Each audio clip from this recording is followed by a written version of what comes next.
Hello, Mr. President. Hello. Azerbaijan and countries of the Central Asia region experienced significant economic growth in 2023, according to estimates from the European Bank for Reconstruction and Development.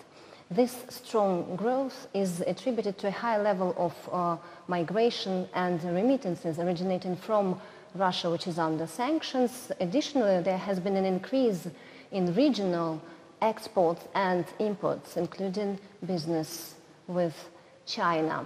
The outlook for 2024 shows the same positive trend. What does this growth mean for your country?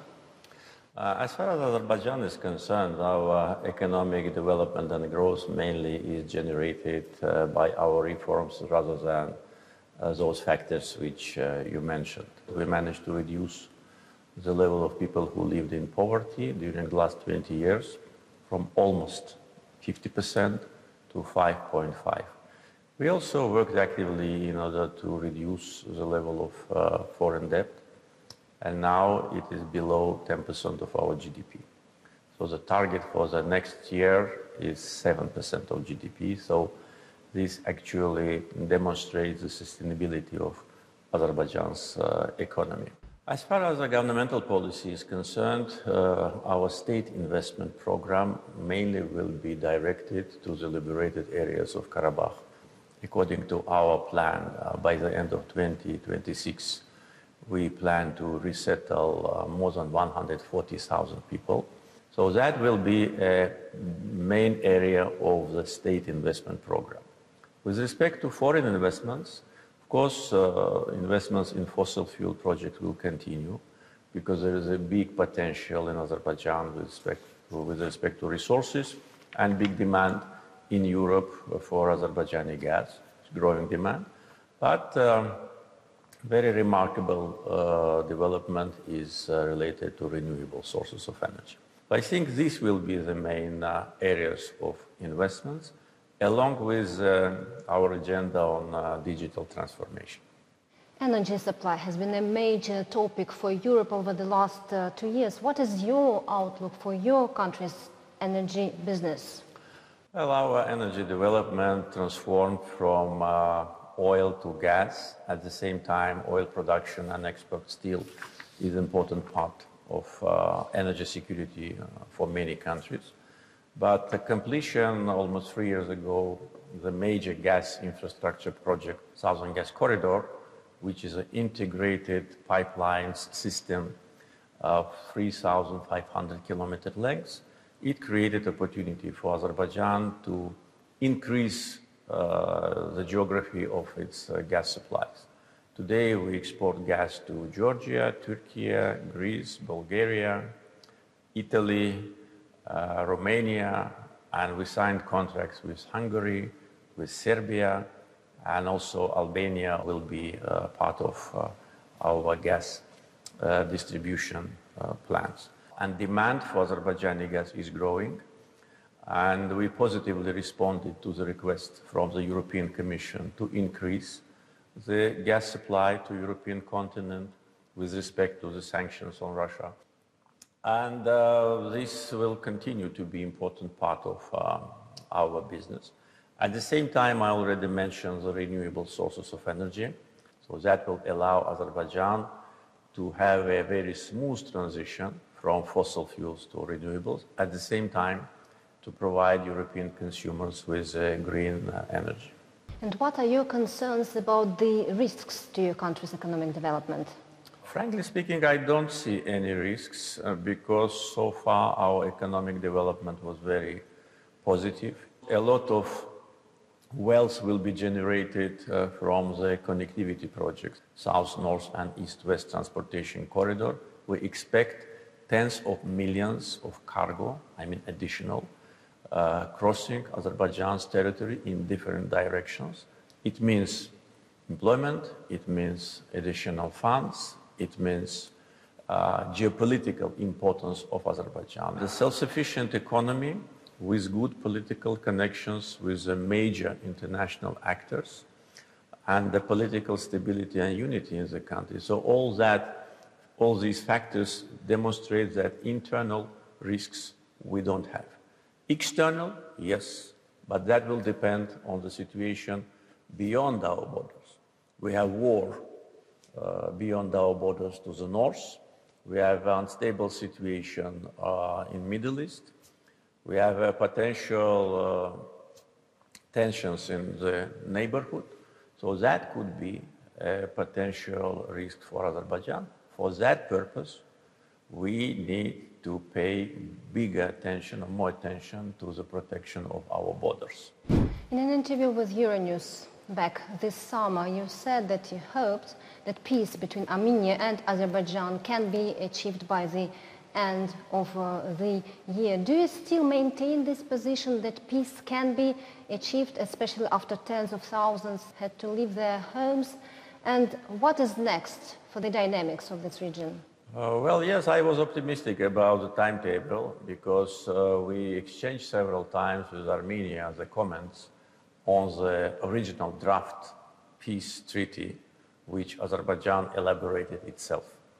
And after that, there have been 6 times of exchange of comments between two countries. And when I was talking about that last time to Euronews, I hope that Armenia will not prolong the process of evaluation of our comments. We submitted the last comments to them on 11 September and received a response from them only 2 days ago. So almost 2 months and a half, they were evaluating the draft, which consists of several pages. What does that mean? That means that they want artificially to delay the process. Now, we are talking in the end of November, and of course the hopes for achieving peace and signing peace treaty by the end of the year are not very optimistic. But I think that the timetable is not so important. Important is the agenda of both countries. We will evaluate their latest proposals and will comment on that. In the meantime, we are maintaining the contacts on the working level between different officials and through different channels. And I think there's no alternative for peace. If peace agreement is not signed, that will be very bad for the whole region. We want region of Southern Caucasus to get rid of any risks. And of course, we want Armenia today and in the future never put under question our territorial integrity and abandon completely any territorial claims to Azerbaijan. So what are the conditions for peace to be achieved? We elaborated 5 basic principles for which should be the basis for peace agreement. Mutual recognition of each other's territorial integrity, non-use of force, no territorial claims to each other, opening of the communications between both countries, and normalization of relations. All of those have been based on international law.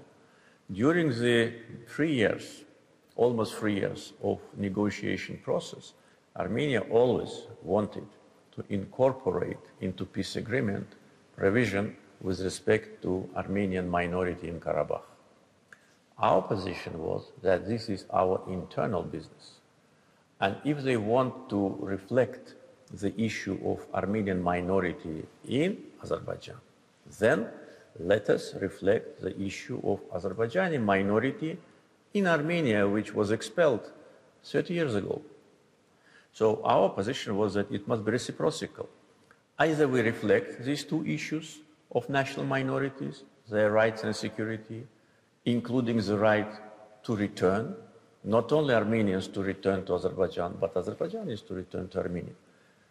The fact is just it must be reciprocal. Or we do not comment in our peace agreement about this issue. So until now, we did not get from Armenia any clear understanding on that. If Armenia agrees to have either the same language for both national minorities or not to reflect it at all, then the peace is reachable. Because this was the main obstacle for Armenia when they were negotiating with us. So We will see how it goes, and frankly speaking, I don't see now, from logical point of view, I don't see any serious obstacle to sign a peace agreement. And what about those people who left their homes? Those people who left their homes, first of all, that was their own decision. Our public communications with Karabakh Armenians and also what we did after demonstrated that we wanted them to stay. We openly announced that all of those who want to come back, they have their right. Their property is duly protected. All the historical and religious sites are duly protected. In order to come back, they need to comply with certain regulations. They need to apply for Azerbaijani citizenship, because how people can live in Azerbaijan being a citizen of other country, either citizenship or work permit or residence permit. If they want to live in Azerbaijan as citizens of Azerbaijan, of course they can. Azerbaijan is a multi-ethnic country, multi-confessional country. We have many ethnic groups in Azerbaijan. Some of these ethnic groups, the number of these ethnic groups, people who belong to them, is much bigger than Armenian population in Karabakh. And all of them live in peace, they enjoy all the rights and security. And in our proposal to Karabakh Armenians, which was, by the way, published, we also covered their rights for their language, for education, religion, municipal rights. They can elect their representatives through municipal elections and continue to live there. The decision to leave was their own decision, and according to information which we now have access to, that was a deliberate act of former so-called leaders of so-called Nagorno-Karabakh Republic. But again, coming back to the question, they can come back. Today, we have Armenians and Azerbaijanis living side by side in Russia, living side by side in Ukraine, and even in the same villages in Georgia. And why they cannot live in Azerbaijan or in Armenia? I think they can. Подпишитесь на наш канал Будра Ньюс и будьте в курсе всех событий.